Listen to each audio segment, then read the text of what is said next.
Get the call on a Wednesday morning, right before I put up to work. That's when you say, hold on baby, we got to talk. Hear me out before you step out your car. What made you decide to do music and songwriting? Because singing, I feel like singing and songwriting are two different things.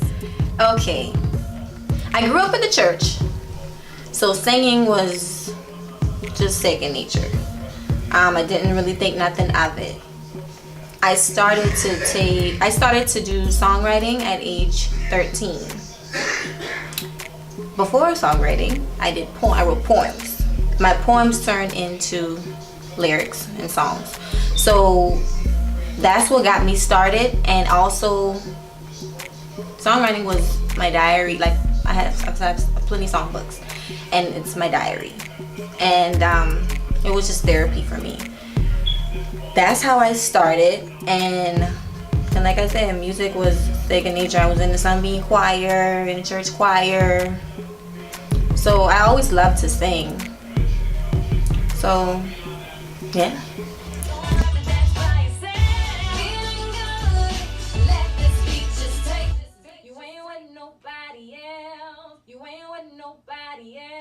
Do you consider yourself to be more of a singer or a songwriter? And do you feel like it's a difference between do you feel like you're on two different spectrums? Okay, so I feel like I'm both. They both balance each other. When I sing, it's more of a release to me. It's very therapeutic, and it's the same with songwriting. So like, if I write a song, it has to be sung out. Like it has to be like it balances each other. I can't have one without the other, if that makes sense. I believe that there is a difference. A lot of songwriters, I'm not gonna say a lot of songwriters don't sing, but one songwriter that I do know who's not really a singer, she feels more comfortable writing. She doesn't feel comfortable singing. So if that makes sense, if you're more of a singer, you're a singer. I can't really explain it. But if you're more of a songwriter, some people may not feel comfortable singing. If that makes sense. Whether I start songwriting or singing, like if I get an opportunity for songwriting first, that's fine. That's all well and dandy. I'm still gonna pursue my songwriting career as well as my singing career. Like that's what it's gonna be. Because songwriters make bank. They do. They make a lot of bank. A lot of people don't know that, but you can still sing and you can songwrite and you can make double bank. Exactly. But yeah. So when you are writing your songs, where does your inspiration come from? My inspiration comes from living life, like people and their stories, my stories, like just them going through life and me learning about them. That inspires me. So anything, like if you do anything around me or you tell me a story, I can create that into a song. So my inspiration comes through the lives of others and myself. When did you decide that this is something I want to really pursue and something that I really want to take seriously? In college, I started to invest in myself. And it's different when you say, oh, I want to do this, and you don't invest in yourself. And then when you really gonna do it and you invest in yourself, that's when I took it serious. I started saving money, spending more time in the studio, writing more, making sure certain things were done, like learning about my craft and perfecting it. So when you start investing in yourself, that's when you really take it serious. And how important is it investing in yourself and investing in your craft? I can't explain how important it is. It is very important. The more you invest, the more you should want to learn more, educate yourself, spend more time with yourself so you can perfect your craft. Like the more you do that, people will take you more serious. It'll be, more authentic to everybody. Just if you invest and you put that type of energy in the universe, it's gonna come back to you. So invest in yourself and everything will go accordingly. What are the top 3 investments you made? Well, financial. I put money into myself for one. I joined WSA, which stands for Writer Sessions of America, And shout out to Kevin Shine. He is the founder of Writer Sessions of America. That is an organization where producers, songwriters, singers, basically people who are very invested in their music career, and they connect together and they network, and we're basically a family. So I joined an organization who are a group of people who are serious about their craft. And if you do that, anything can happen. And my last one, I got a vocal coach, and that's really important. Yes, I can sing, but when you're serious about your craft and you want to perfect it, you work with people who are better than you or know more than you. Surround yourself around people who know more than you, basically, and who are successful. So I got a vocal coach who knows what she's doing. She can sing. She helps me out with all the tricks, and surround yourself with people who are better than you, and you will succeed. Okay. Who are some of your favorite artists? I have 3 favorite artists: Bob Marley, Tupac, and Neo. Why? Okay. Why the 3? So Bob Marley brings me to a spiritual side of me, and I just really I feel the connection. So I like that spiritual vibe that me and Bob rock to, you know. Tupac, that's my boy. So he was politically aware about a lot of things, so I liked how he used his words and his wordplay, and how he used that and helped people connect to what was going on in their own environment, or what was going on in the government, or what was going on in the streets. Like, just the way he used his word and metaphors to connect to the people, to say, hey, you need to know what's going on in the world, like, come on, you know. And Neo,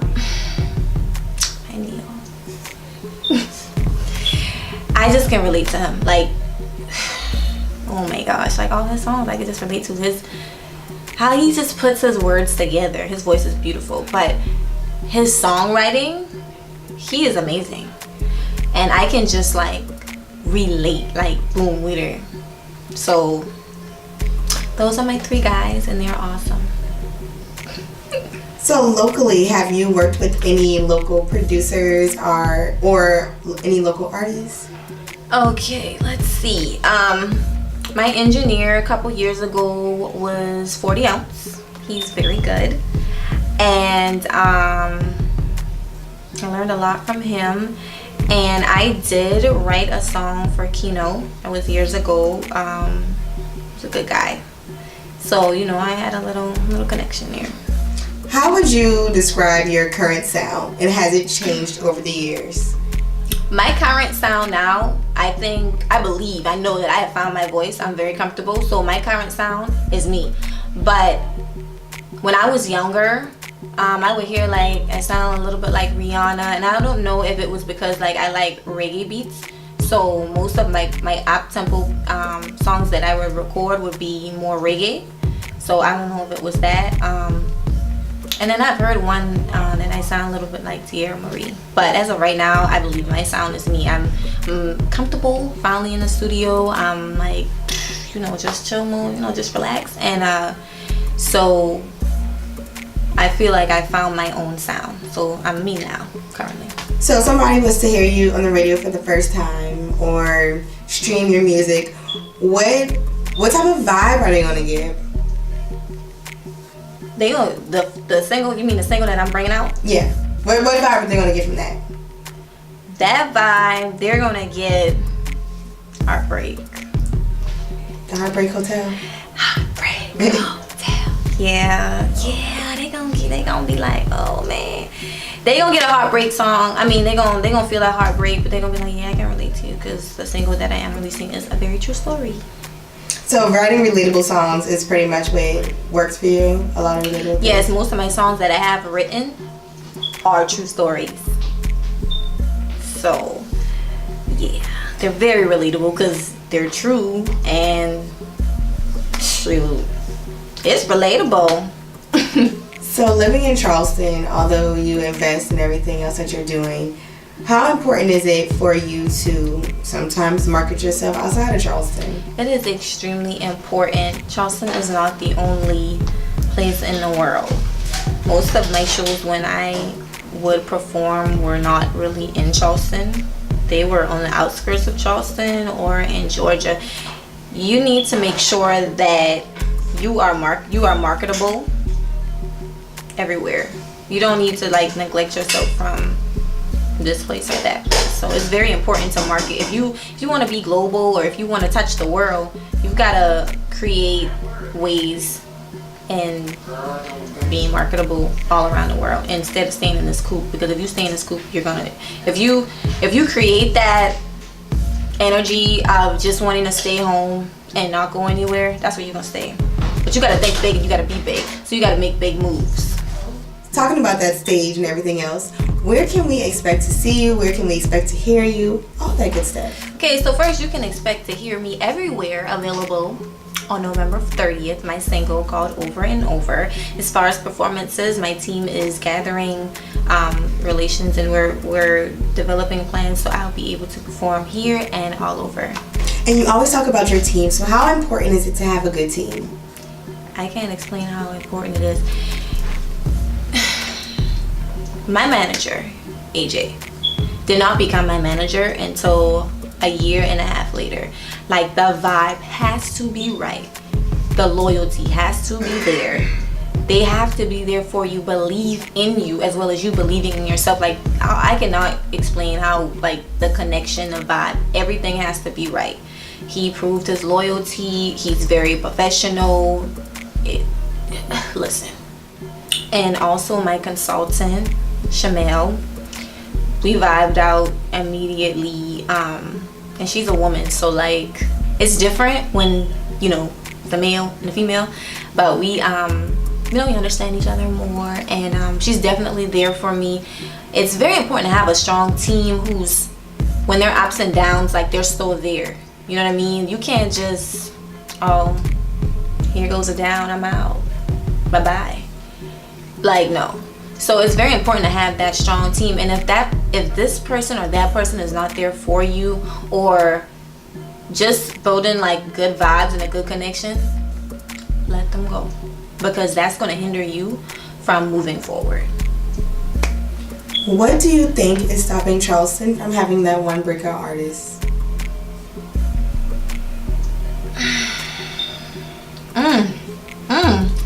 That's a good question. I believe that